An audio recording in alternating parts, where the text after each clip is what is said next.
Today on Security and Compliance Weekly, we are extremely pleased to welcome Dave Mundhenk, Jeff Hall, Art Cooper, and Ben Rothke, aka the PCI Dream Team.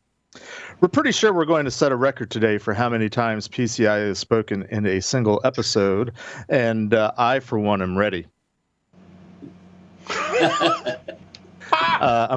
I'm personally looking forward to not being the only one touting PCI for a change. In fact, I might just stay quiet and let the guys, find out from the Dream Team whether I've been blowing smoke all these years or not. But we're going to talk about PCI compliance, how it relates to security, all the good, the bad, and the ugly of PCI. If you have questions for us, please drop them on the Discord server, and we'll try our best to get them repeated on air. In fact, I think some of the Dream Team is actually hanging out on the Discord server. So we're looking forward to an exciting conversation today. Join us as we continue to tear down silos and build bridges on Security and Compliance Weekly.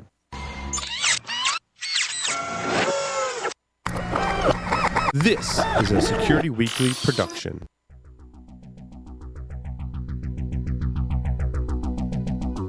And now, it's the show that bridges the requirements of regulations, compliance, and privacy with those of security.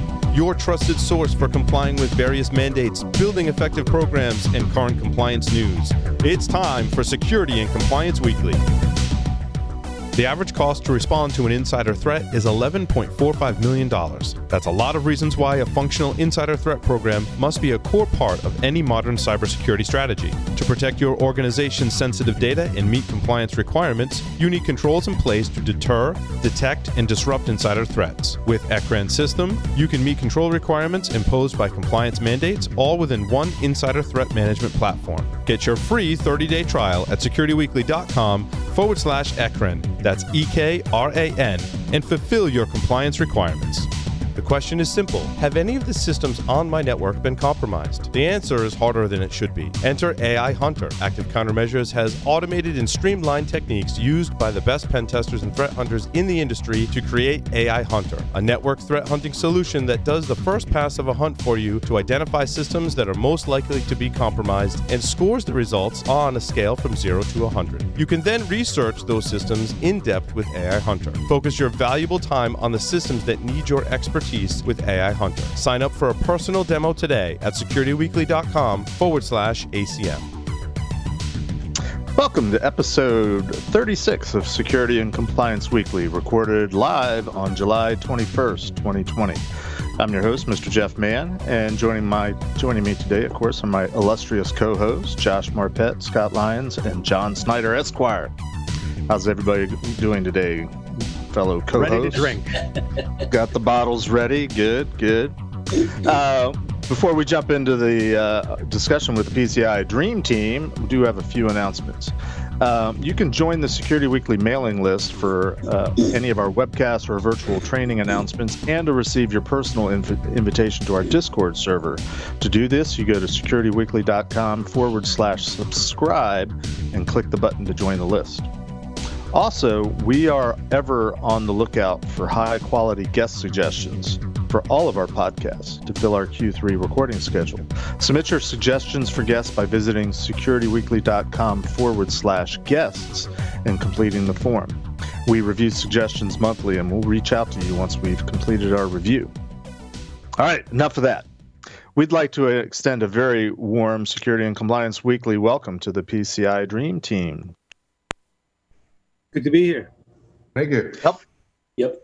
Glad we were able to make it. Yeah, I feel like this is 4-on-4, so I feel like we should be playing half-court basketball or something. Rather than going around. There you go. I'm going to tackle the first comment on Discord, which is PCI doesn't suck. Hang on, Jeff. Hang on. You're getting ahead of yourself. False start. Have a drink. False start. Mulligan. It starts. I ask our audience, I've already lost control and we just started. I ask our audience to refer to our wiki page for the background of the members of the Dream Team, rather than having us go around and you talk about yourselves and sort of give us your background.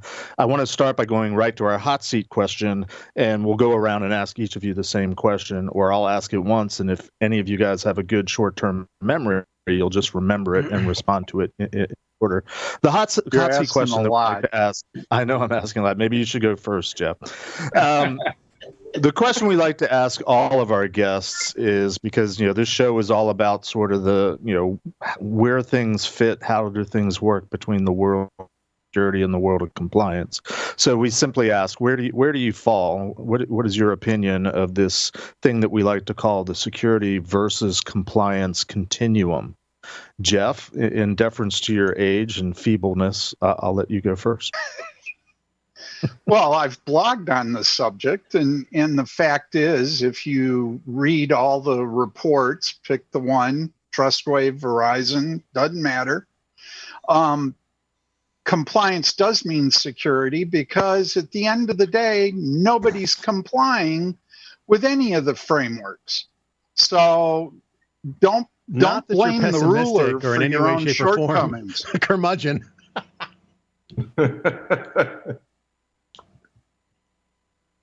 So, Jeff, is that your final answer? Am I wrong? Nobody complies at all. Well, they say no company that has had a PCI violation has been PCI compliant.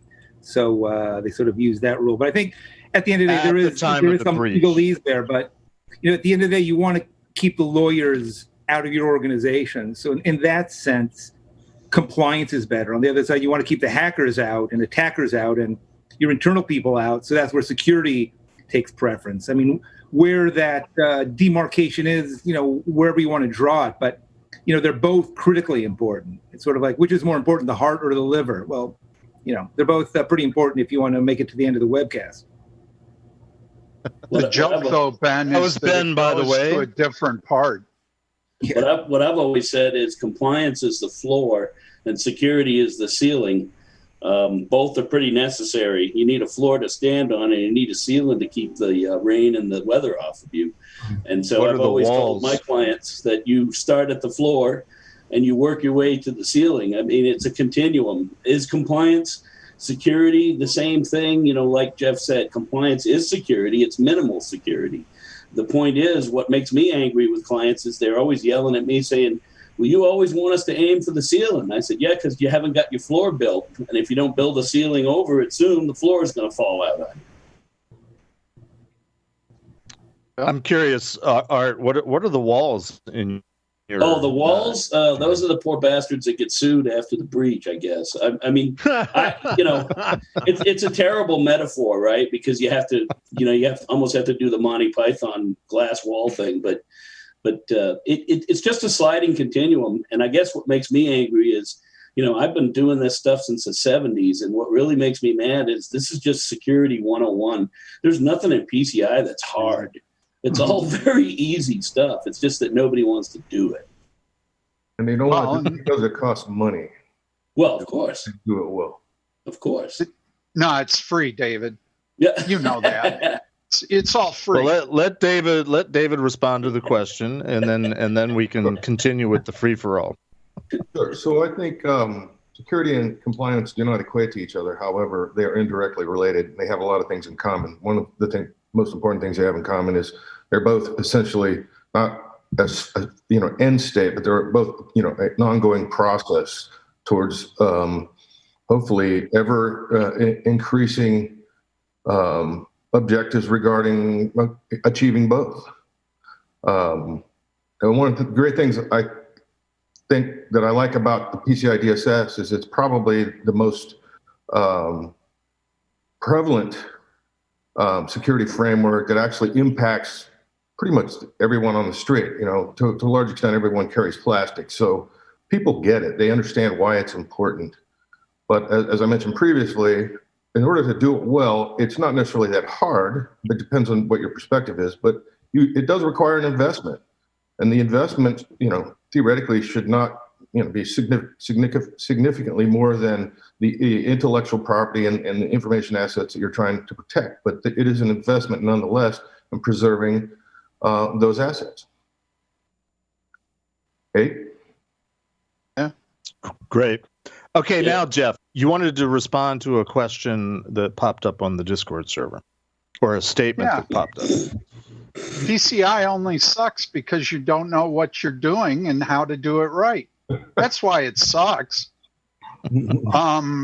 First rule in PCI is don't store the data. Get rid of it. There's no reason today anyone other than a transaction processor, a bank, or the brands should have that data. None.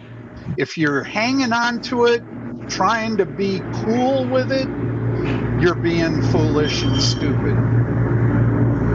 It's true. In the beginning, when PCI first kicked off, and Jeff and I are the two old coots that come through the old Visa QDSP stuff before there was PCI, and the thing that made me so angry is every client I had was worried about that CRM stuff, their customer relationship stuff.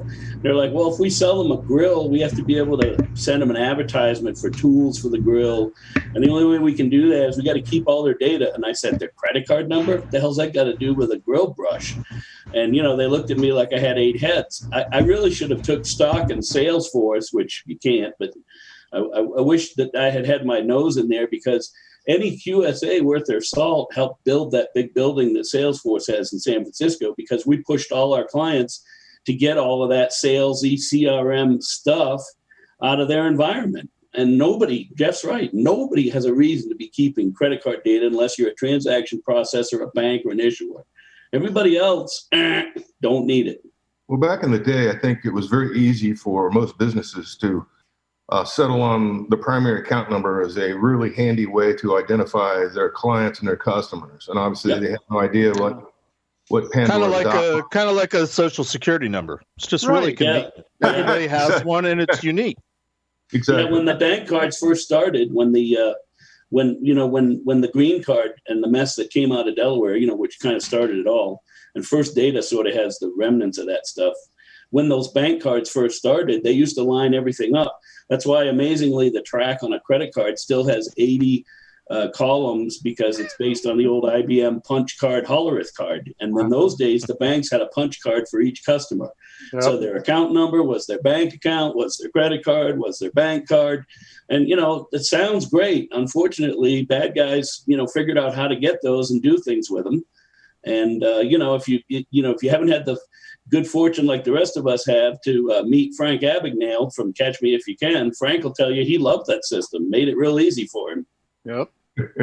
Yeah, I think that's sort of one of those things the Dream Team brought, to the world, is that a lot of merchants, a lot of service providers didn't know of, tokenization is that, not only, can you not, you don't have to store the data, the cardholder data, you really shouldn't. There's no compelling reason. And it's sort of an old school approach. And in law, possession is 9/10 of the law. And in PCI compliance also, it's pretty much everything. And if you don't have it, you don't have any cardholder data, that saves significant amount of money on your PCI work, and it just obviates massive amounts of compliance headaches and technology headaches. So it literally is a win-win situation. But for a lot of companies, a lot of merchants, they just didn't know about it. And so in some parts, a lot of it's education. Yep. Okay, Agreed. so let's take this in a different avenue, right? The very first upfront thing that I have for you guys, let's demystify this a little bit. Would you agree that if you deal with credit cards in any way, shape, or form, you fall under the PCI DSS? Is that a fair statement? There is no way out of it. No way out of it. There's no way out of it. If you're storing, processing, or transmitting any credit card data, then PCI is for you.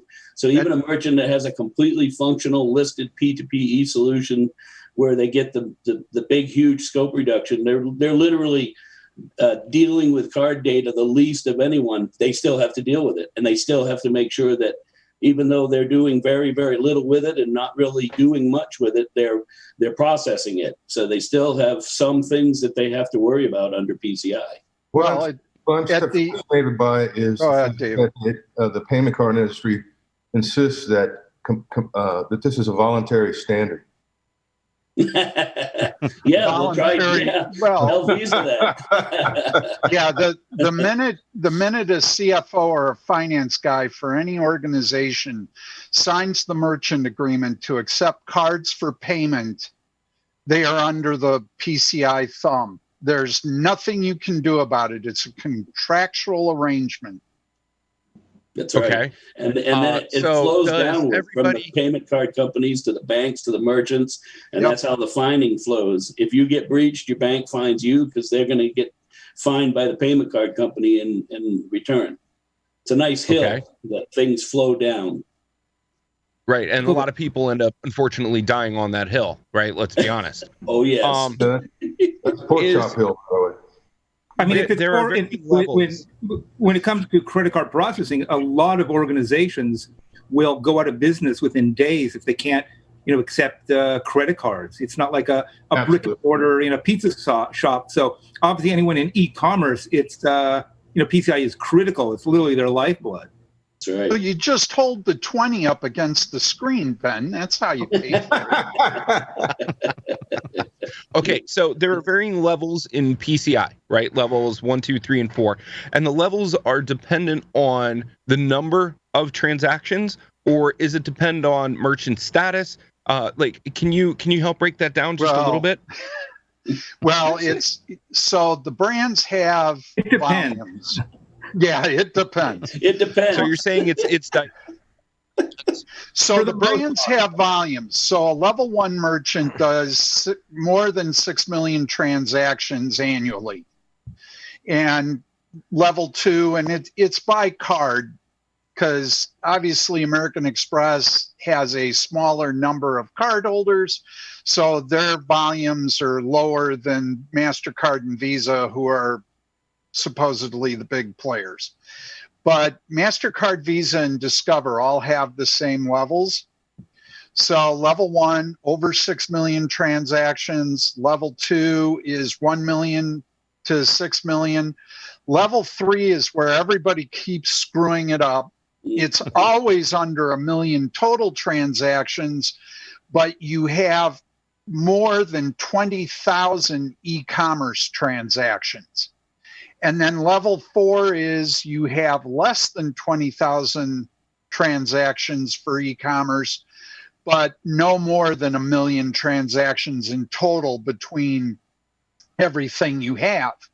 Now, that said, any card brand can hold up their hand and go, you're level 1, no matter what your transaction volume is. So just because those are the rules doesn't mean you get to do that. That's why communication with your acquiring bank is something everyone should have going on constantly. These people that sit there and, I don't want to talk to my damn bank. Oh, no, you need to have free flow of information with your bank, because when you don't, what? But how do you really feel? No, sorry, I couldn't resist. Yeah, we got to get Jeff to come out of his shell and hold. He's really very quit holding back. Yeah. So there's a couple levels of distinction here that need to be made. First of all, there are merchant validation levels and there are service provider validation levels. True. Merchants, there are 4 categories. For service providers, there are 2.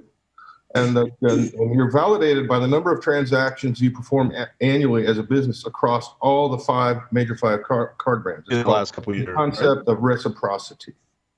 So would a transaction, and you guys can totally jump on this one, would a transaction be writing a credit card down and keeping it on a sticky note? Yes. Would that be considered a transaction? Yes. No. It would be if you then hand the sticky note to somebody and you have you're getting, look at it this way, if you're getting goods and services in return for writing it down on a sticky note, it would be. If you just write it down on a sticky note, no. Coop, this brings up the concept of post-auth and pre-auth. Right, because you haven't authorized it yet. And the council goes around, they go nuts. Anything that you do with card data before you authorize the transaction, you can throw PCI away. But But, that's a dangerous, even making that statement is dangerous because people who issue credit cards have that data, pre-authorization. And you would call this a pre-authorization situation because you just talk about writing a number on paper. But if I then take that paper and I do something and in exchange there's a good or a service that comes involved, well, then, we call it a post-authorization transaction then. Well, and this brings up a good point. There are PCI rules and there are card brand operation rules. Exactly. And under the Visa and MasterCard, specifically operation rules, pre-auth data, so writing it on a Post-it note, putting it on an order form, I don't care where you've written it down, you're required to protect that data just as you would post-authorization when you've used it for a transaction. But that is not a PCI rule. That's a card brand rule. That's right. And people tend to forget that there's this 8,000-page manual that Visa issues as a PDF that people are supposed to read, which, of course, no one does. It's like an owner's manual Except in a car. You read it. Yeah. You read the damn thing. Yeah, it sort of sounds like double secret probation, to be honest with you. Yeah, it is. It is. What really makes me angry about this, having been in this ecosystem, and I'm one of the few that will come out and say it, what makes me angry is every now and then you'll have some poor little operator, maybe somebody running a single bar, they're just a little level 4, they're doing nothing, and they get breached because some snot-nosed kid sticks a USB stick in the back office server and starts sniffing cards and going out and making clone cards and buying his buds big screen TVs. And then here come the card brands. And it really makes me angry, because any forensics after a breach are driven by the brands. And I've seen the card brands go after operators like that with a vengeance. And then I've been on phone calls with people from a certain store that has blue all around. And that certain store said on that phone call, and there was some Visa people on that phone call, and that certain store's CFO said, well, maybe we'll just stop taking Visa cards. And all of a sudden, you could have heard 9 million crickets from here to Hong Kong. And then all of a sudden the card brand's like, oh, well, you can just send us a remediation plan to fix that turd mess that you have that you transact with. So this is what makes me angry is it's all political, depending on who in your acquiring bank deals with the card brands. If you're the poor merchant underneath, and Jeff hit it right on the head, if you're not talking to your bank and your bank doesn't have a good relationship with the card brands and you get breached, they're going to just turn around and say, oh, automatic level 1. So now you got to go do everything that PCI says you got to do. And it's very much double secret probation. I mean, that's one of the things also for smaller merchants, if they're breached and they have to bring someone to deal with the forensics and they have to be authorized from the council, that could easily bankrupt because a lot of these restaurants are dealing on extremely small margins. So even bringing in a consultant for 20 hours to review what happened could wipe out their margins for the quarter. But there is that for the there is that problem. Man, there also, but even like with the FAA, the SC, FAA on one side regulates the airlines. On the other side, it's supposed to be in the best interest of the passengers. And so there is a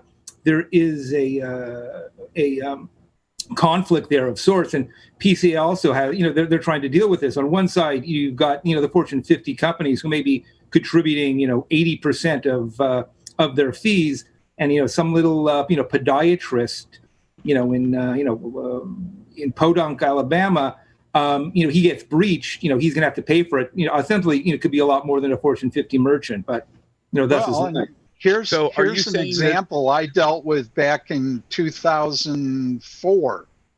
Local franchisee of a large food chain. He supposedly suffers a breach.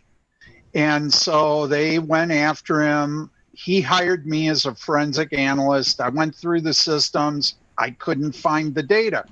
But Visa and MasterCard were hell-bent for leather that he was the cause. So they fined him $50,000 and, life goes on about it.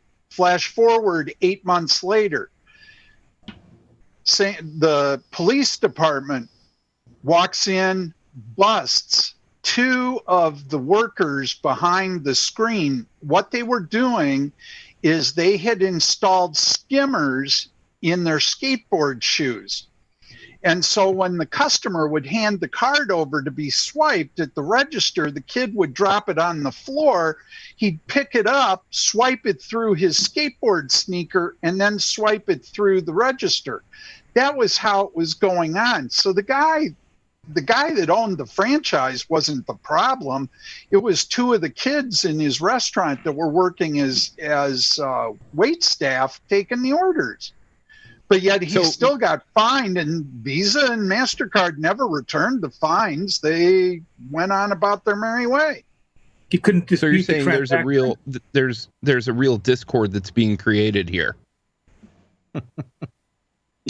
Yeah, I mean, I think that's true. That's true for life, life in general. Okay, how about this, guys? Let me ask a totally off-the-wall question. If you could pick any one way to improve PCI, what would you do? Oh, that's easy. That's real easy. You need to use or you need to mandate that credit card transactional data only gets taken on something that has some type of an end-to-end encryption scheme or some type of a point-to-point encryption scheme. Period. Right now, what's the difference? All that it offers to the merchant is a scope reduction, which is the holy grail of PCI. You think about when we talk about scope, it's either I have to do all 300 and some odd requirements, because when you add up all the sub requirements, there's over 300. So I have to either do them all or I have to do a handful. And so, you would think merchants would immediately want to go to an end-to-end encryption or a point-to-point encryption scheme. Some still don't. But I think if that was mandated, which it should be, and I'm not saying P2PE specifically, but at least end-to-end or P2PE being mandated, that would get rid of so much of this breach stuff that's going on. Because quite frankly, when you do that type of situation and everything's end-to-end or point-to-point, as soon as the point of interaction device, or what we call the POI device, is engaged by the cardholder, that data is encrypted and or tokenized, and in a lot of cases, both. And so even if they rip off that physical POI device, rip it from the payment lane and run with it, all of those are designed to only keep the last transaction and temporarily. It's all volatile data in there, and it's all been encrypted in and or tokenized. And you just, there's nothing there for them to steal. So really, if they would have mandate that right away, that one thing, in my humble opinion, that would really clean up all of the breach. Well, and nowadays, to the PTS standard, those devices self-destruct if somebody tries to pop them open. That's right. They have tamper switches on them, and if you try to pop a Verifone, Ingenico, Magtech, any of these devices out there, as soon as you start to pop it, there's little ribbon strips of little switches that go all around the casing, and once you pop it open, like Jeff said, they self-destruct. In other words, the volatile memory is nuked, and there's nothing there. Hey, Coop, real quick, for the benefit of our audience who collectively may be less PCI fluent than me, could you very briefly describe what E2EE and P2PE are, what they actually mean, and what is, and briefly, what's the difference between the two from a PCI perspective? Right. The difference between the two is money. The way that they're assessed. What happens with the two of them is basically the POI device, the point of interaction device, and that's the thing that you stick your card in when you go to Walgreens or whatever and buy something. That device has a encryption key that's been injected into it, and so without having access to the encryption key for that device, you can't open it and get a hold of any of that data. And even if you were to trap that data on the network and sniff it on its way to the bank, it would be fully encrypted using that encryption key. And they generally use very strong algorithms. The only difference, and what happens is, the data is transmitted to the bank. Now, the bank has the decryption key. This is why we call it E2EE, or end-to-end encryption. One end being the merchant, the other end being the bank typically, or at least a transaction service provider who is a gateway. In other words, it's out of the merchant's house, and until it gets into the protected environment, what we call the decryption environment, where it's going to get processed, It's all encrypted and nobody can read it, hence end-to-end. Now, P2PE stands for point-to-point encryption.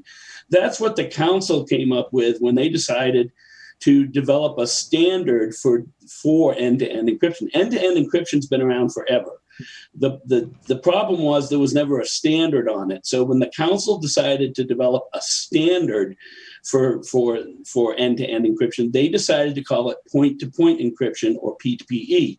The huge difference in terms of P2PE and E2EE, P2PE is more of a sure thing for a merchant, because what happens with a P2PE solution is it has gone through a point-to-point encryption validation where an assessor has looked at the solution and has made sure that it adheres to all of the requirements that are in that P2PE standard.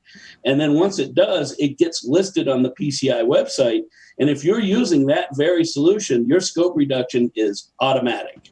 Now, if you have an end-to-end solution, an E2EE solution, and it's not one of those that's gone through, boy, I love these acronyms, the P2PE validation, and it's not listed on the PCI website, then any scope reduction that you're going to get afforded to that solution has to be given to you by your bank. Now, having said that, it always generally happens that the bank will give you the reduction if you as a merchant have hired somebody of our ilk, the four of us, a QSA or even a P2PE QSA, somebody to come in and assess the thing and write it up and explain to the bank that this solution is indeed operating in pretty much the same manner as a point-to-point encryption solution that's been listed and been validated. And then the bank can make a decision and tell the merchant, okay, yes. Now, why does it normally happen? The bank gives them the scope reduction because the bank sells them the solution. 99% of the time, when a merchant has an E2EE solution, it was cheaper than having to buy a P2PE solution, and the bank sold it to them. So it'd be awful silly to go back to the bank and say, now that we bought your E2EE solution, can we get the scope reduction afforded to us that we would have got if we bought the twice as expensive or 3 times as expensive P2PE solution? Why is P2PE more expensive? Well, because the merchants are paying for all of the work that went into getting that solution validated. And if you've ever looked at the P2PE requirements, if you're having problems with sleep, you'll get to about page 2 and you'll be done. Well, the net of this all. That was the quick definition. That was the quick. Terms. I really was trying. I know you were saying, can you do it quick? And it's a nightmare. I was probably one of the first QSAs to get a major scope reduction for a certain large entertainment company in Las Vegas that owns 37 casinos. And we utilized the Shift 4 solution in cahoots with an end-to-end scheme. And because it wasn't a listed solution, we had to go through that entertainment company's very large bank, which you all know, and we were able to get the scope reduction. It was an excellent situation. And what I found comical is that in Vancouver that year, the PCI Council had the CISO from this large entertainment solution get up and present it, and they were presenting it as a P2PE solution reducing scope.